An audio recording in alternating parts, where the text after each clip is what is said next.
Okay, about the 25th take. Starting to piss me off. But anyway, Resistance 3. That's what I'm playing. I better turn the volume up actually, because I can't hear the fucking sound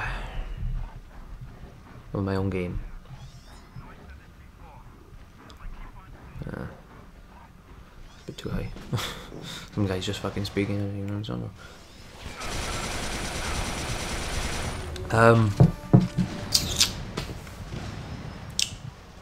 Where do I begin? I got 20 minutes to kill, so I don't think I will be talking for the remainder of that time, but I'll try my best. If I don't feel like it, I'll sort of just knock it off, and then you can watch the game, and then I'll come back on at a later period, perhaps.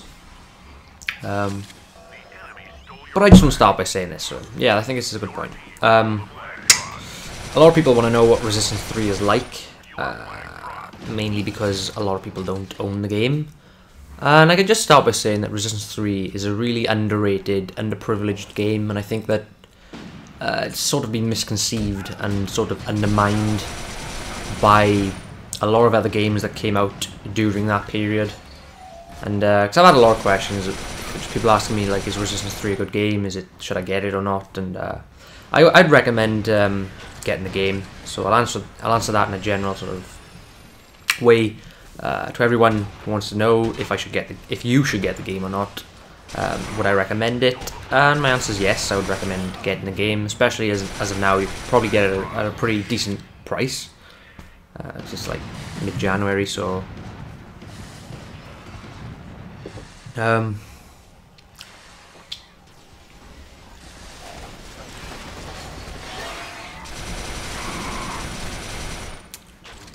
about that.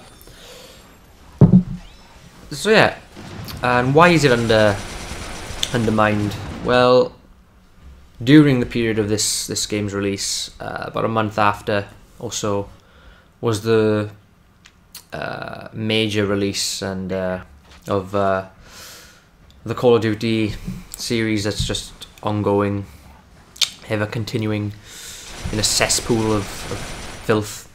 But that came out, and so did a few other couple of good games as well, which I won't sort of criticize because Skyrim, let's be honest, is fucking amazing.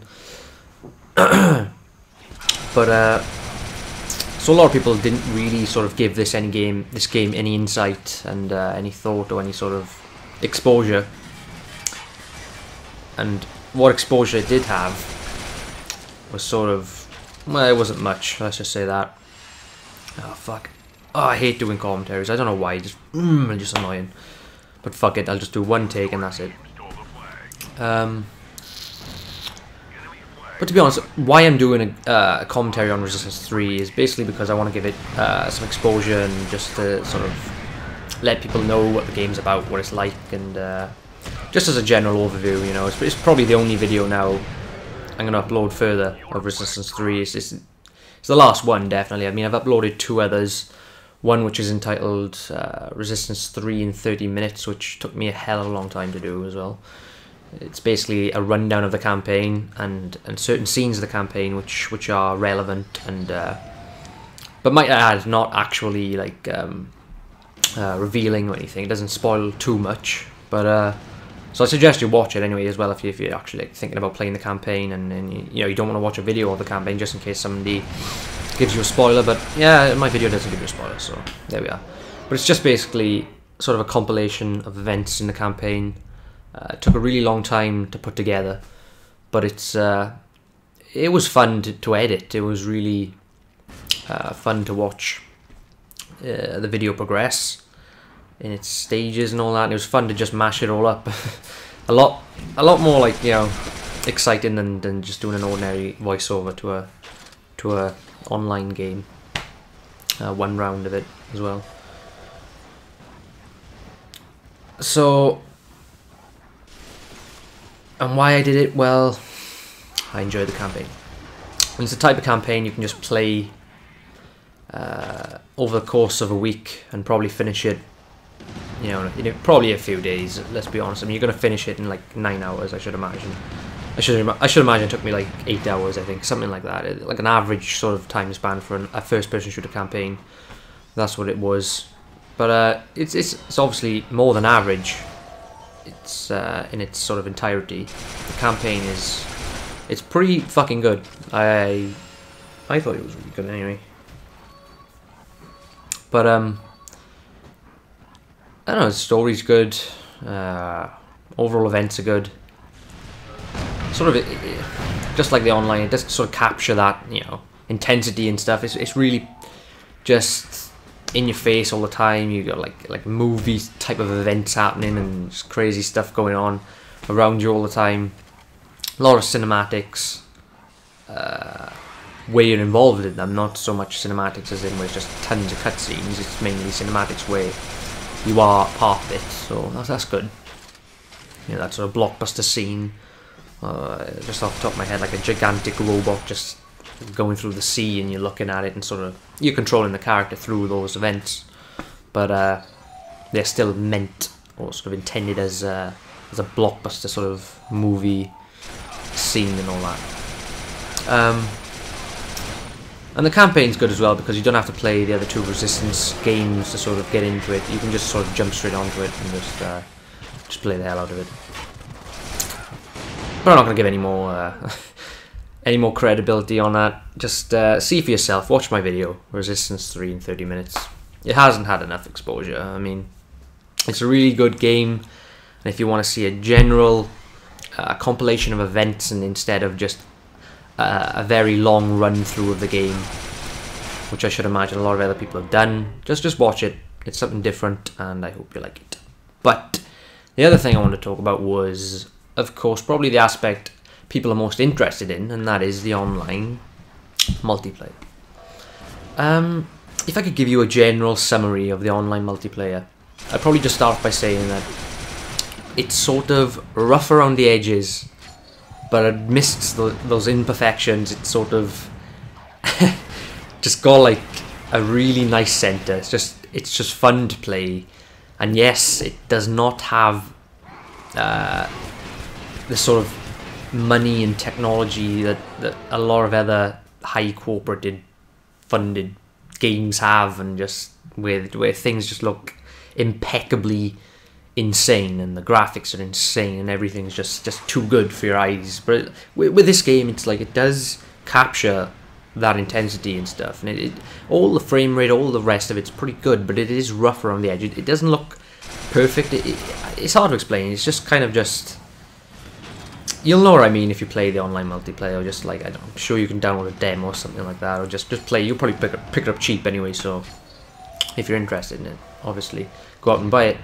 But it's just like, I don't know, you know there's tons of things wrong with it, but it's that type of game where I think you, as well as the actual game developers, understood that it sort of had nothing to lose and everything to gain, considering the game came out a month or two before all the other major online multiplayer games that were coming out, you know, including Battlefield 3, COD, as people call it, or, you know, Modern Warfare 3, and there was a couple of other games as well at that time, which just completely underpinned this game. It just destroyed it in probably sales and probably exposure and just everything else. And I think this game hasn't really got, or justifiably got, the credibility it deserves, I think. Let me just start then, but like going through this round in particular. The online multiplayer consists of around 2 rounds per game, sort of thing. So it's good in a way and bad in a way, because if you jump into a game and you're in the second round, obviously that's crap. You want to just get out of there. But if obviously you start right from the beginning, you'll have a good 20 minutes. I think 20 minutes game anyway. Is a very versatile sort of game structure and game modes as well.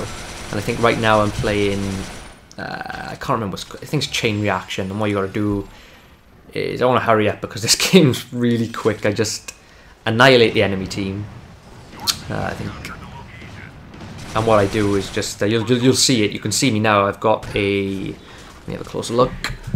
It's the invisibility cloak, and it's sort of like they work as perks. If you get 3 kills, you get the invisibility cloak. If you get 6, you get the ogre, And for those who've played resistance games before, it's basically that gun that shoots through walls and you can create shields and stuff. So you can't choose as a weapon this time. It's just you've got to unlock it like this. And then for number 9, you'll see it's just like a grenade launcher that just fires continuously, and they all last for a certain amount of time, and then they disappear. And it's pretty just general like that. It's pretty simple. Those are the most powerful things you have in your repertoire. You just got to use them to your advantage and just gain those kill streaks and just go from there and just try your best. But where was I? What was I going to say? This game's about to end because the thing is with chain reaction, it can either be a really long game or a really short game, because your team's got to capture these points, and if they capture the point or destroy it or something or another, the enemy team can't respawn there, and vice versa. And it just works like that, I think. I think for the enemy team, you got to wait till the time runs out and then you win. Or it's like you got to capture the points. I think both teams have to capture the points, something like that. I haven't played this game for about 2 months now, so that's probably one of the reasons why I don't know exactly what's going on. But that's my fault. But I guess it's something you got to work out for yourself anyway if you're going to get the game. And I think this is.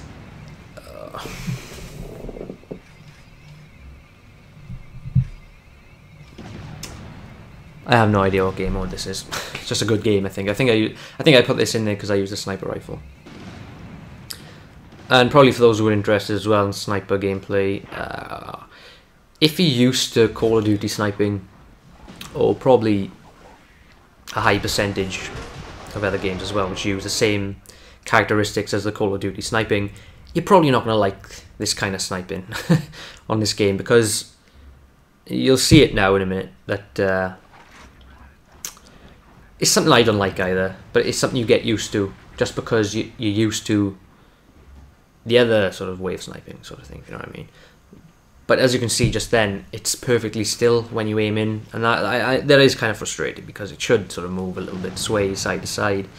And the problem is when it's just still like that, you can't sort of naturally line up your shot and move into the shot, or an enemy just moves into it and you move with the enemy, sort of thing. It's a lot harder to time, and it just feels too awkward then.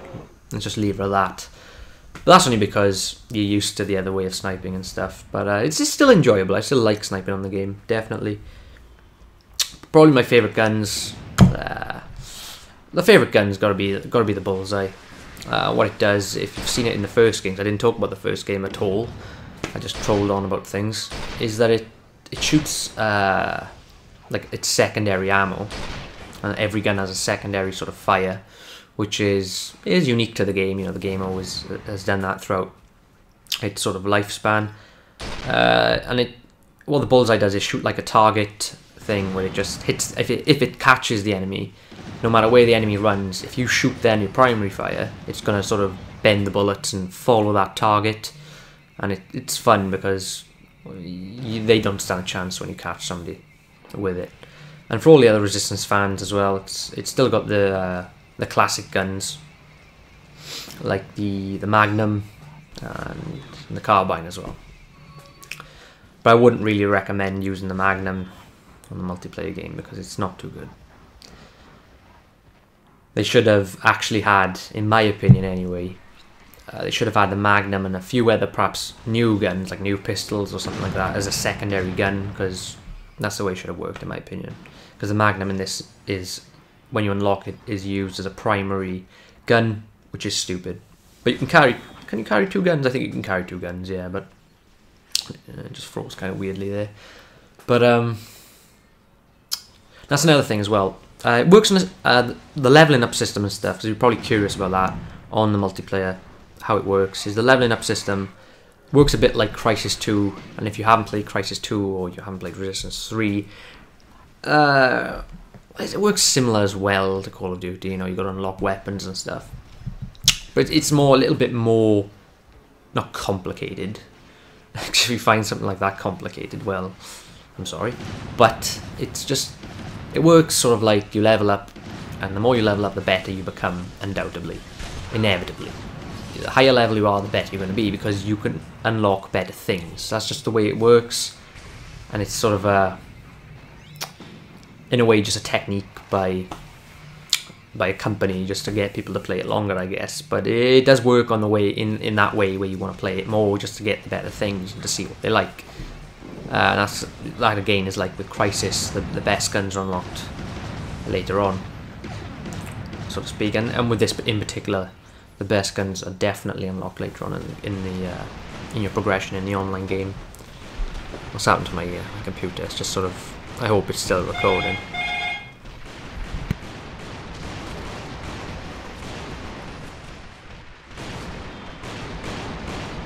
Alright, sorry about that.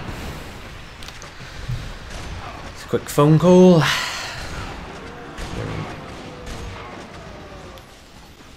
Just useless. But anyway, where was I? Kind of lost track of where I was. I probably spoke too much anyway. Usually, Christ, I wouldn't speak this fucking much anyway. I've gone on a bit, haven't I? About this game. I don't know if I could just say anything else. Well, there's probably a lot of things I've missed as well in 20 minutes to sort of just quickly summarize the game. So if you just want to like leave me a comment and just ask me a question regarding whatever it is about the game, I'll answer. So just go ahead and do that, and I'll get back to you. So I've had a couple of questions, not many, but a few. And as I said before, this is the last time I'm doing anything on Resistance 3. For me, the game will be sort of completed in what I want to achieve from it and what I sort of feel like I need to do with it. It'll be done with this, and this will be the final thing. So I won't be posting another video on it. Sorry. But, you know, there's 2 other videos to watch as well on Resistance 3 if you really like the game and you really like this. But that's about it. I know lately there's been a lot of inactivity on my channel, which I don't mind. It's not exactly the best thing in the world, uploading videos. Sometimes it can be annoying and filled with just inconveniences and etc. There's a million other things I don't want to just delve into. But what's inspired me recently as well to get back sort of into things, into doing this, is Skyrim. Definitely Skyrim. I think that is an incredible game. Just to quickly go over it, or to quickly just give one bold statement, it is hands down Game of the Year, and easily one of the best games I've ever played for a very long time. So, whatever. And I hope what I do on that will get like a lot more response, because I worked really hard in the editing on that. Just like Resistance 3 online, not online, the Resistance 3 in 30 minutes I did. That took a long time to edit, and it's kind of similar with Skyrim. I've done sort of like, it isn't the same principle as that Resistance 3 multiplayer in 30 minutes. It's not the same as that. It's not quite as just hectic as that. It's a lot more refined, and it does go through the story and you can understand what's going on for those who haven't played it. Skyrim now. Or have, at least. You'll know what's going on, sort of thing. And it's pretty cool. I enjoy doing it, and I'm still enjoying making the videos for it and stuff. And I will post them up soon, so hopefully that'll get some good initial feedback and things. But if it doesn't, you know. And this is that grenade launcher, which I've only briefly talked about. It's just like an infinite amount of ammo until the time runs out. But usually once you get to the invisibility cloak, you can usually then, if you time it right and you sort of be smart, you could probably get to this pretty easy. You're bound to get a few kills with invisibility cloaks. It's so good. You know, you can just go up to an enemy and melee them, and a melee will kill somebody in one hit sometimes, if it's from the back. So I think twice from the front, maybe, depending on their health, obviously. And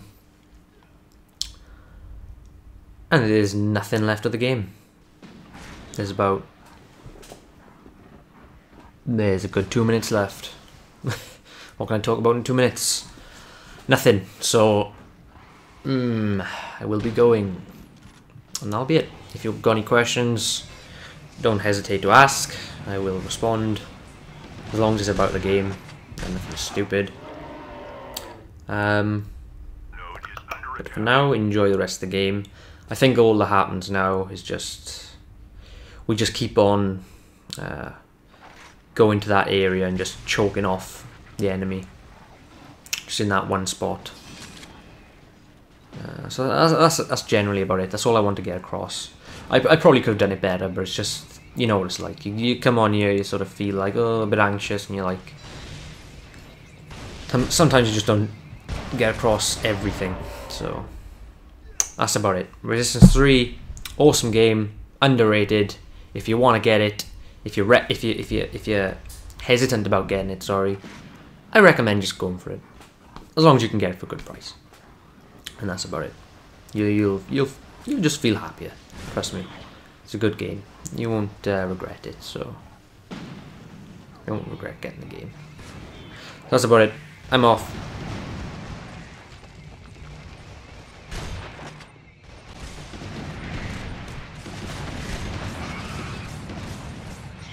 Let's try to get a fake tan because you just cut yourself in sand. And you don't even have to cover yourself in sand, it does it for you. Seriously, I was like black when I came down. What is going on? Reactor secure. Oh, that was a hot one. Apparently I had high score on my tank somehow. Oh no. Wait. What?